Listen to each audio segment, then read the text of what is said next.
Module compétences en entrepreneuriat. Séance 3. Développer la confiance en soi. 1. Définition. C'est quoi la confiance en soi? Nous pouvons définir la confiance en soi comme la reconnaissance des forces individuelles telles que les compétences, la connaissance ou les autres talents. 2. Présentation de la leçon. Dans cette leçon, nous discuterons des caractéristiques et des talents d'un individu qui contribuent à sa confiance en soi. Nous décrirons les deux phases de la confiance en soi. Décliner une liste de moyens pour créer la confiance en soi. Discuter du rôle de l'environnement dans la création de la confiance en soi.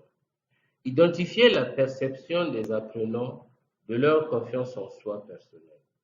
Identifier un moyen de renforcer cette confiance en soi. 3. Introduction. Si vous demandez à chaque membre d'un groupe de choisir dans la nature un objet qui le représente, vous remarquerez que certains choisiront des branches d'arbres, d'autres les feuilles, d'autres encore des cailloux, etc. Vous noterez que chacun choisira un objet différent de son voisin. Rarement 3 ou 4 personnes vont choisir la même chose. Cet exemple nous montre comment chaque personne est unique et possède des talents et des forces uniques.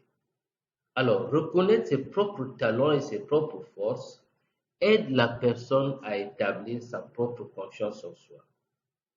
Si nous prenons l'exemple d'une moto Jakarta, elle a besoin de 2 roues pour pouvoir avancer. Pour avoir l'équilibre sur la moto, il faut rouler. Mais au début, lorsque vous apprenez à conduire la moto, il est difficile d'avoir l'équilibre. Cependant, au fur et à mesure que vous apprenez, vous gagnez en équilibre, vous gagnez en sûreté et vous commencez à rouler plus aisément et vous avez plus d'équilibre. C'est la même chose pour les humains avec la confiance en soi.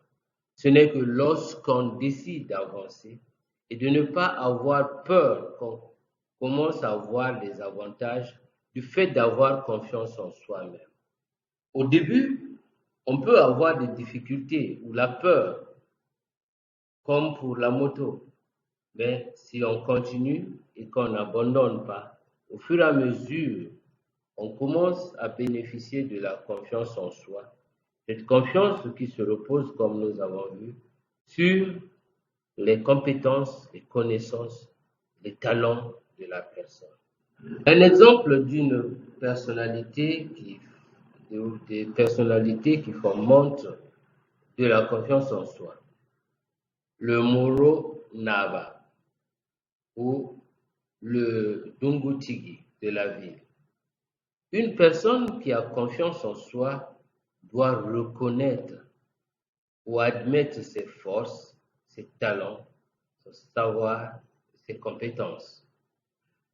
Les gens doivent essayer de garder leur caractère de confiance en soi fort, de telle façon qu'ils seront capables d'aller de l'avant dans leur propre vie.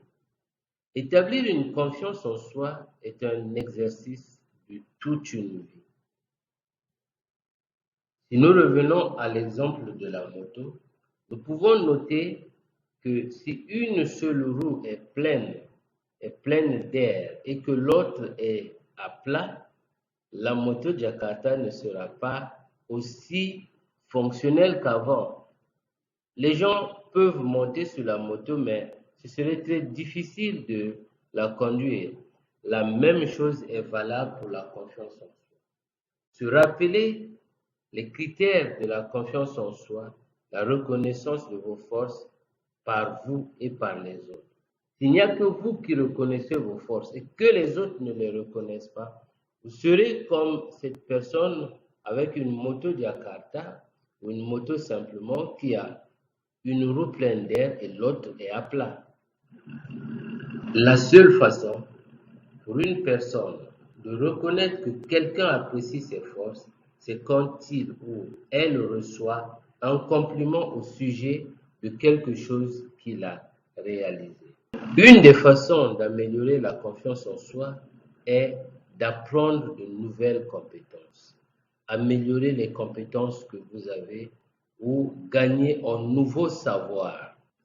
À propos de la bicyclette, revenons à l'image de la bicyclette. Parfois, certaines situations peuvent vous affecter à l'image de la personne qui fait du vélo. Un facteur qui affecte la montée en bicyclette d'une personne peut être la route sur laquelle elle roule. Il est plus facile de conduire une bicyclette sur une route plane. Vous êtes d'accord avec moi? Quand la route est irrégulière, il y a des trous, parfois c'est relevé, c'est plus difficile de conduire sa bicyclette. Mais c'est ainsi dans la vie. Des fois, beaucoup de choses positives arrivent dans la vie des gens. L'environnement dans lequel ils vivent ou travaillent est positif et la vie semble être facile.